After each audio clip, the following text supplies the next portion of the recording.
Hello and welcome to all of you. आज हम लोग एनसीईआरटी बुक क्लास 8th की साइंस का चैप्टर 1 पढ़ने वाले हैं। चैप्टर 1 का नाम है क्रॉप प्रोडक्शन एंड मैनेजमेंट, यानी भोजन का उत्पादन और उसका प्रबंधन। तो आइए हम इस चैप्टर को स्टार्ट।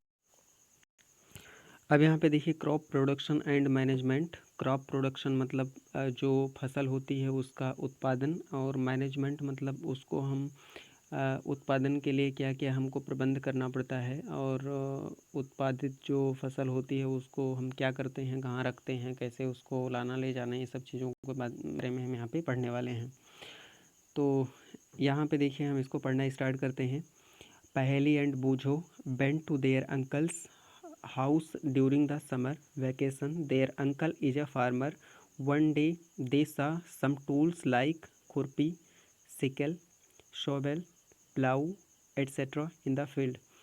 तो पहेली और बूझो दो बच्चे हैं जो कि गर्मी की छुट्टियों में अपने चाचा के यहाँ जाते हैं, और वहाँ पे उसके चाचा जी एक किसान हैं, और वहाँ पे वो लोग जो है खुरपी और इस तरीके के तमाम सारी कुछ टूल्स को देखते हैं जो कि फार्मिंग में काम आते हैं। तो उन टूल्स को वहाँ पे उन्होंने फील्ड में देखा, और आगे यहाँ पे एक जिज्ञासा दी गई है। I want to know where and how we use these tools. तो यहाँ पे एक जिज्ञासा है कि मैं जानना चाहता हूँ कि इन टूल्स का जो है कहाँ पे और किस तरीके के यूज किया जाता है। You have learned that all living organisms require food. Plants can make their food themselves.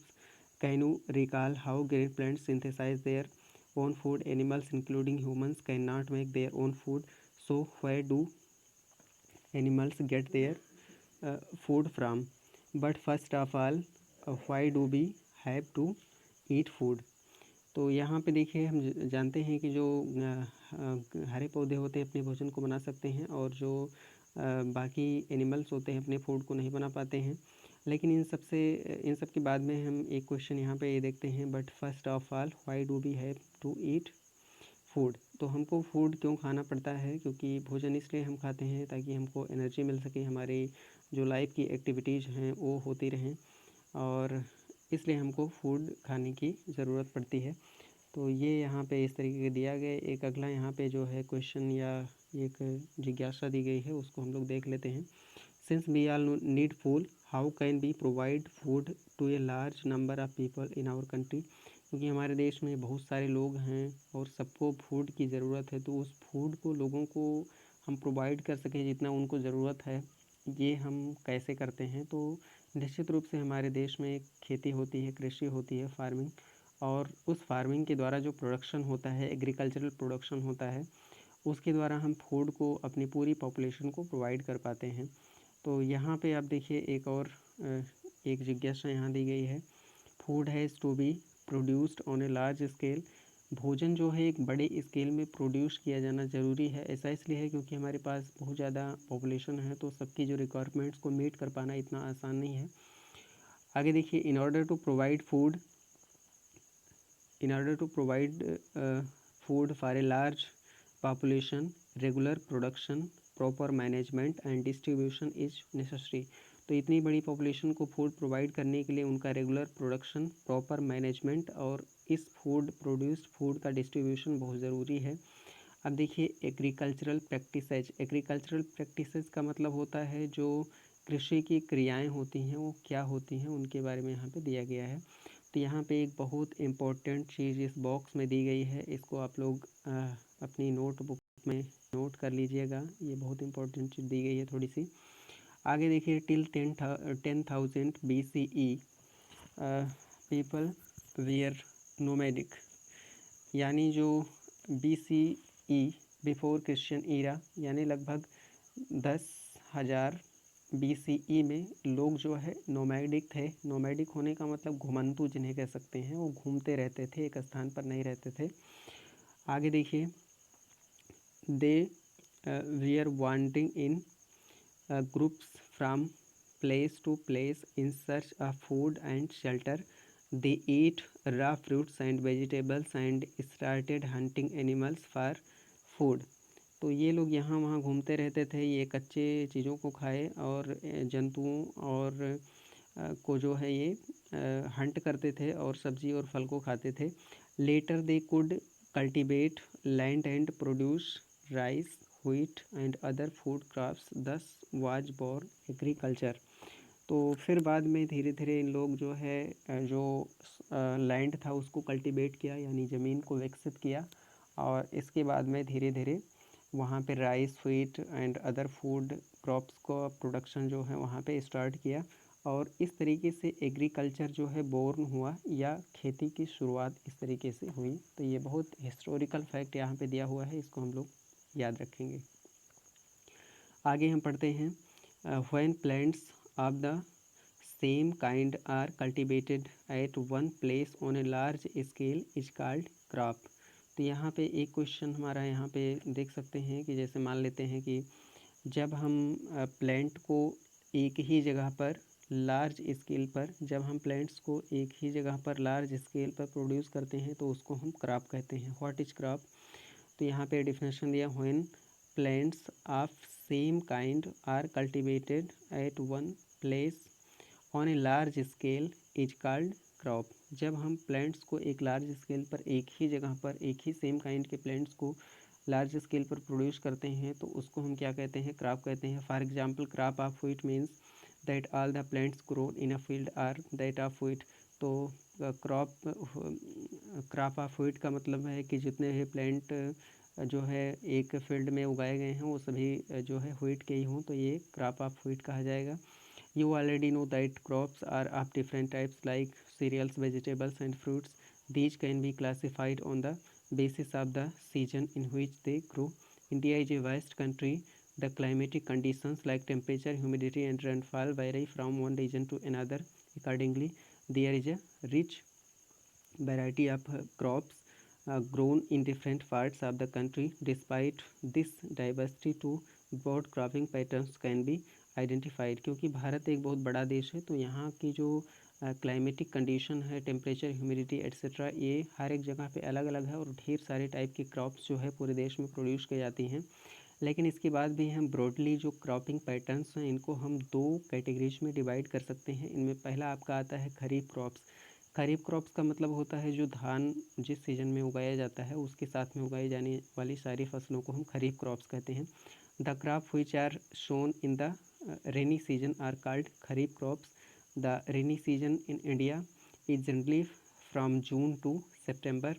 Paddy, maize, soybean, groundnut and cotton are kharif crops.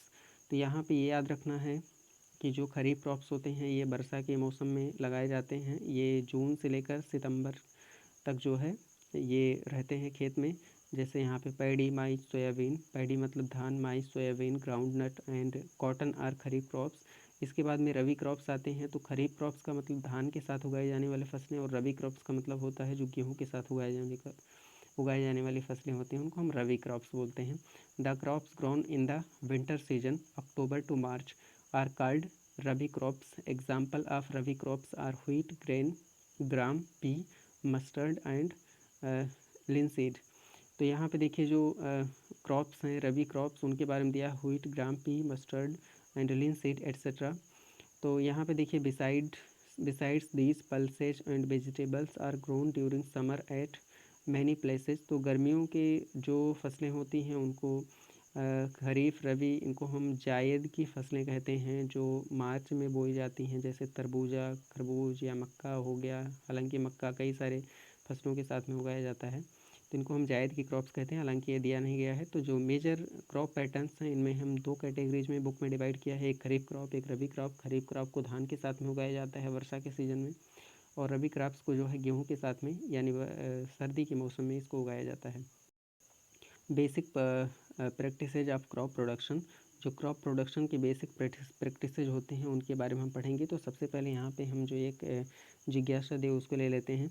Why paddy can not be grown in the winter season. जो paddy है उसको हम winter season में क्यों नहीं produce कर सकते हैं? तो पैडी को विंटर सीजन में इसलिए नहीं प्रोड्यूस कर सकते हैं क्योंकि पैडी को ग्रो करने के लिए बहुत ज़्यादा हाई टेम्परेचर की ज़रूरत होती है जो कि विंटर में अवेलेबल नहीं होता है, और पानी की ज़रूरत होती है। और चूँकि विंटर में हमारे यहाँ पे बारिश नहीं होती है, बारिश ज़्यादातर गर्मी में या जून जुलाई के महीने में ज़्यादा, जुलाई अगस्त के महीने में ज़्यादा होती है, तो उस समय हम लोग पैडी को उगाते हैं। Paddy requires a lot of water, therefore it is grown only in the rainy season, क्योंकि पैडी को ढेर सारा पानी और गर्मी चाहिए, इससे इसको हम रेनी सीजन में ही उगाते हैं।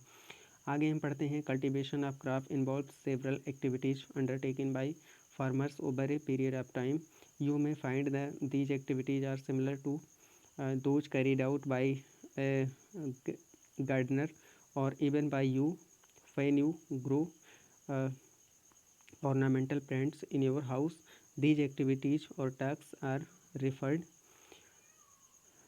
to as agriculture practices which are listed below. तो जो क्रॉप के प्रोडक्शन के साथ में या प्लांट के प्रोडक्शन के साथ में जो उसके साथ में सेवरल एक्टिविटीज़ इन्वॉल्व होती हैं, जैसे पहले हम बीज को बोते हैं, फिर उसकी निराई गुड़ाई करना हो गया, उसको सिंचाई करना हो गया, उसको कटाई करना हो गया, इन सारे जो काम होते हैं उनको हम एग्रीकल्चरल प्रैक्टिसेज बोलते हैं। तो एग्रीकल्चरल प्रैक्टिसेज किसे कहते हैं, यानी खेत में जैसे फसल की बुआई करना, इन सब चीज़ें। तो इनमें कौन कौन से टॉपिक्स आते हैं उनको हम देखते हैं। तो किसी भी क्रॉप को प्रोड्यूस करने के लिए जो टोटल यहाँ पे एक लिस्ट दी गई है एग्रीकल्चरल प्रैक्टिसेज की, वो इस तरीके से है। सबसे पहला टॉपिक है प्रिपरेशन ऑफ सॉइल, यानी मिट्टी की तैयारी करना, सोइंग बीज को बोना, एडिंग मैन्योर एंड फर्टिलाइजर्स। तो यहाँ पे देखिए खाद और उर्वरकों को जो है ऐड करना मिट्टी में, इरिगेशन सिंचाई करना, प्रोडक्शन ऑफ बीड्स यानी प्रोटेक्शन फ्रॉम बीड्स। तो बीड्स का मतलब होता है खरपतवार से उनकी सुरक्षा करना, क्योंकि फसल के साथ में कुछ अनवांटेड प्लांट्स जो ग्रो कर जाते हैं उनको हम बीड्स कहते हैं, उनको हटाना ज़रूरी होता है। उसके बाद में उसकी हम हार्वेस्टिंग करते हैं, यानी उसकी कटाई करते हैं, और हार्वेस्टिंग के बाद में थ्रेशिंग करते हैं, और थ्रेशिंग के बाद में जो हमारा ग्रेन होता है या फूड प्रोडक्ट होता है उसके स्टोरेज की जो प्रक्रिया है, इन सबको मिला करके हम एग्रीकल्चरल प्रैक्टिसेस कहते हैं। तो एक एक करके इन सारे एग्रीकल्चरल प्रैक्टिसेस को नीचे जो है दिया गया है। तो आज के लिए हम लोग ये देख लेते हैं कि प्रिपरेशन ऑफ सॉइल क्या होता है। प्रिपरेशन ऑफ सॉइल क्या होता है, जैसे मिट्टी बहुत ज़्यादा कड़ी होती है तो सबसे पहले उसकी जुताई करते हैं, मैन्योर को ऐड करते हैं और मिट्टी को मुलायम बनाया जाता है। उसके बाद में यहाँ पे बीज को बोया जाता है, तो इसको प्रिपरेशन ऑफ सॉइल कहा जा सकता है। तो प्रिपरेशन ऑफ सॉइल से यहाँ पे देखिए टिलिंग और प्लाविंग क्या होता है, तो देख लेते हैं। The process of loosening and turning to the soil is called tilling or ploughing. यानी जो मिट्टी होती है उसको लूजनिंग, उसको मुलायम करना और उसको उलटना पलटना, इसको हम क्या कहते हैं, टिलिंग और प्लाइंग कहते हैं। तो टिलिंग को हम भूपरिष्करण भी कहते हैं, और प्लाइंग का मतलब उसकी जुताई करना होता है। This is done by using A plough, इसको हम हल का यूज कर सकते हैं, जुताई कर सकते हैं। Plough are made of wood and iron, ये लकड़ी और लोहे के बने होते हैं, लेकिन आज के टाइम पे जो है बहुत सारा कुछ चेंज आ गया है। अब तो ज़्यादातर जो तमाम टाइप के प्लाऊ आ गए हैं वो सभी लोहे के ही बने होते हैं और उसको ट्रैक्टर से चलाया जाता है। पुरानी चीज़ें अब नहीं रह गई हैं। तो आगे देखिए यहाँ पे एग्रीकल्चरल इम्प्लीमेंट्स, जो इसको हम आगे पढ़ेंगे, ये जो बाकी की चीज़ें हैं इसको आप लोग पढ़ लीजिएगा। तो एग्रीकल्चरल इम्प्लीमेंट्स क्या होते हैं, before sowing the seeds it is necessary to break soil clumps to get better yield. जो सॉइल चम्प्स होते हैं या जो मिट्टी होती है उसको तोड़ करके मुलायम करना, ये बहुत ज़्यादा ज़रूरी होता है। बेटर यील्ड का मतलब होता है उत्पादन, बेटर यील्ड का मतलब उत्पादन। तो बेटर यील्ड गेन करने के लिए हमको क्या करना होता है, मिट्टी को सबसे पहले जुताई करके इसको हमको मुलायम करना होता है। This is done with the help of various tools, इसको हम बहुत सारे वेरियस टूल्स के यूज करके करते हैं। The main tools used for this purpose are the plough, hoe and cultivator. तो प्लाऊ हो और कल्टीवेटर का यूज़ करके हम इसको करते हैं। ज़्यादातर आज के टाइम पे कल्टीवेटर और अब तो रोटावेटर आ गया है, उससे इसको किया जाता है। तो प्लाऊ क्या होता है, प्लाऊ का मतलब हल होता है। जो यहाँ पे आपको दिखाई दे रहा है, ये यहाँ पे प्लाऊ का एक चित्र यहाँ पे दिया गया है।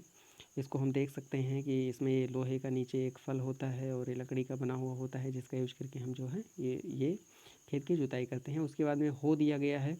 It is a simple tool which is used to for removing weeds and for loosening the soil it has a long rod of wood और iron। तो ये स्ट्रॉन्ग बोर्ड, तो इसका हम सीधा सीधा जो है इसका चित्र ही देख लेते हैं। तो यहाँ देखिए हो का चित्र यहाँ पे दिया गया है। एक ग्रिप होता है जिसको हम हाथ से पकड़ते हैं, और ये हैंडल होता है, यहाँ पे एक बीम होती है और एक बीम प्लेट होता है। तो इसको जो है हम खरपतवार हटाने के लिए यूज करते हैं हो का, और साथ में मिट्टी को मुलायम करने के लिए यूज करते हैं। अगला जो टूल है वो कल्टीवेटर आता है। तो कल्टीवेटर शायद हम सभी ने देखा होगा, बाकी हो और ये जो प्लाऊ दिया गया है इसको हमने ना भी देखा होगा, लेकिन कल्टीवेटर शायद सभी ने देखा होगा। तो कल्टीवेटर जो है इसमें दिया गया है। कल्टीवेटर को हम ट्रैक्टर से चलाते हैं और कल्टीवेटर से 4 कदम आगे आज के टाइम पे रोटावेटर आ गया है, जिससे मिट्टी को बहुत अच्छे से मुलायम कर सकते हैं। तो ये तो प्रोसेस हो गया सबसे पहले प्रिपरेशन ऑफ सॉइल। उसमें जैसे अगर क्वेश्चन पूछा जाए कि सॉइल के प्रिपरेशन में कौन कौन से टूल्स का यूज करते हैं, तो हो को हम एग्जांपल दे सकते हैं, कल्टीवेटर को एग्जांपल दे सकते हैं और प्लाऊ का एग्जांपल दे सकते हैं। अब आगे हम आते हैं शोइंग पे। तो शोइंग का मतलब होता है बीज को खेत में बोने की जो प्रोसेस होती है उसको हम शोइंग कहते हैं। तो बीज को बोने से पहले हमको क्या करना होता है, सिलेक्शन ऑफ सीड्स होता है। तो सबसे पहले हम बीज का चयन करते हैं कि हमको कौन से बीज को उगाना है, क्योंकि हमारा खेत कैसा है और खेत में वहाँ का क्लाइमेटिक कंडीशन कैसा है। तो उस हिसाब से हम बहुत सारे एक ही जैसे धान की या गेहूँ की बहुत सारी वैरायटीज आती हैं, तो उस हिसाब से हम सेलेक्ट करके उसको वहाँ पे करते हैं। तो सोइंग के लिए भी यानी बीज को खेत में बोने के लिए बहुत सारे टूल्स होते हैं। तो ट्रेडिशनल टूल्स जो यहाँ पे देखिए एक चित्र में दिया गया है, एक फनल जैसा मेथड ऑफ सोइंग। तो पारंपरिक रूप से यहाँ पे देखिए हल के द्वारा एक यहाँ पे फनल टाइप में कुछ दिया गया है। ये देखिए यहाँ पे फनल टाइप में दिया है, इसमें हम सीड को डालते हैं यहाँ से, और ये इस तरीके से मिट्टी में यहाँ पे जाता है। इस तरीके से हम बुआई करते हैं। कभी कभी हम बुआई जो है छिड़काव विधि से करते हैं, और भी बहुत सारे टाइप के हैं। जैसे गन्ने की बुआई है वो दूसरे तरीके से होती है, गेहूँ की दूसरे तरीके से होती है। और इसके बाद में एक सीड ड्रिल यहाँ पे दिया गया है। सीड ड्रिल का मतलब इसका यूज करके हम जो ये दिया गया है, इससे हम पहले क्या करते हैं, होल कर लेते हैं मिट्टी में और उसके बाद उसके अंदर बीज को हम डाल देते हैं। तो ये सीड ड्रिल होता है। तो सोइंग के लिए जो इक्विपमेंट्स यूज किए जाते हैं, टूल्स यूज किए जाते हैं, उनका एक सिंपल डिस्क्रिप्शन यहाँ पे दिया हुआ है। अब आगे देखिए यहाँ पे एक कोई जिज्ञासा दिया गया है, इसका आंसर भी नीचे है। There is a nursery near my school. हमारे स्कूल के नज़दीक एक नर्सरी है। I found that little plants were kept in small bags, why are they kept like this. तो नर्सरी क्या होती है, नर्सरी में हम पहले छोटे पौधों को किसी एक गमले में या किसी थैले में उगा लेते हैं। उसके बाद में जो मेन फील्ड होता है उसमें हम बाद में लगाते हैं, क्योंकि जो सीड्स होते हैं उनको हम बड़े फील्ड में अगर उगाएंगे तो उनकी देख रेख बहुत ज़्यादा ज़रूरी होती है। तो वो चीज़ बड़े फील्ड में नहीं हो पाती है, इसलिए पहले उनको थोड़ा सा हम बड़ा करके उसके बाद इनको हम लगाते हैं। और जो नर्सरी लगा करके ही हम धान की भी रोपाई करते हैं, ये हम जानते हैं। पहले छोटे नर्सरी में धान के पौधों को उगाया जाता है, फिर उन पौधों को उखाड़ करके फिर से लगाया जाता है, और धान की फसल इस तरीके से होती है, और धान की कहीं की बुआई भी होती है। तो बहुत सारे तरीके होते हैं। अब यहाँ पे देखिए जो पौधे होते हैं वो सफिशिएंट सनलाइट वगैरह ये सब पा करके वाटर मिट्टी से ले करके और इस तरीके से जो है ग्रो करते हैं। At times a few plants may have to be remove to prevent overcrowding. तो कभी कभी क्या होता है ओवर क्राउडिंग का मतलब होता है कि जैसे हम सीड्स जैसे छोटे से फील्ड में इतने ज़्यादा पौधे यहाँ पे उग जाएं कि बिल्कुल पौधों के लिए जो पर्याप्त या ज़रूरी सनलाइट या न्यूट्रिएंट्स वो ना मिल पाए, बहुत ज़्यादा पौधे हो जाएं, तो हम क्या करते हैं, कुछ पौधों को उखाड़ कर फेंक देते हैं और इसमें जो है जितने ज़रूरी हो उतने पौधों को रखते हैं। तो ओवर क्राउडिंग से हमारा जो पौधा है वो बन जाता है। तो अब हम यहाँ पे तीसरे स्टेप के बारे में थोड़ा सा देख लेते हैं। तीसरे स्टेप में क्या आता है, adding manure and fertilisers. The substances which are added to the soil in the form of nutrients for the healthy growth of plants are called manure and fertilisers. तो मैन्योर एंड फर्टिलाइजर्स क्या होते हैं, जो हमारे पौधे होते हैं उनके स्वस्थ वृद्धि के लिए जो कुछ पदार्थ को हम मिट्टी में डालते हैं उनको मैन्योर और फर्टिलाइजर्स बोलते हैं।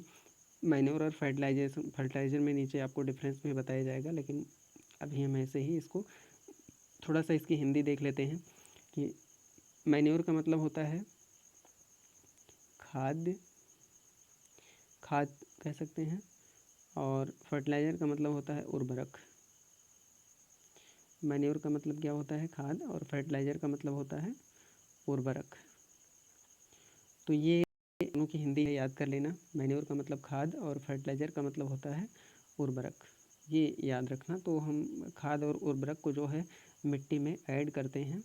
ये जो है ये तीसरा नंबर है जो एग्रीकल्चरल प्रैक्टिसेज होते हैं। अब यहाँ पे देखिए एक जिज्ञासा दिया गया है, I saw healthy crop growing in a farm in the neighbouring farm the plants bear big, why do some plants grow better than others. तो यहाँ पे देखिए I saw healthy crop growing in a farm in the neighbouring farm the plants bear big. तो यहाँ पे कोई बच्चा है, जैसे एक खेत देखा उसमें जिसमें बहुत सारे अच्छे पौधे थे, और कोई एक दूसरा खेत था जिसमें पौधे उतने अच्छे नहीं थे, कमज़ोर पौधे थे। तो इसका कारण ये होता है कि जो खेत हमारा होता है, पौधों के लिए जो न्यूट्रिएंट्स ज़रूरी होते हैं वो जिस खेत में कम रहते हैं या नहीं होते हैं, वहाँ पे हमारे पौधे बहुत कमज़ोर हो जाते हैं, अच्छे नहीं होते हैं।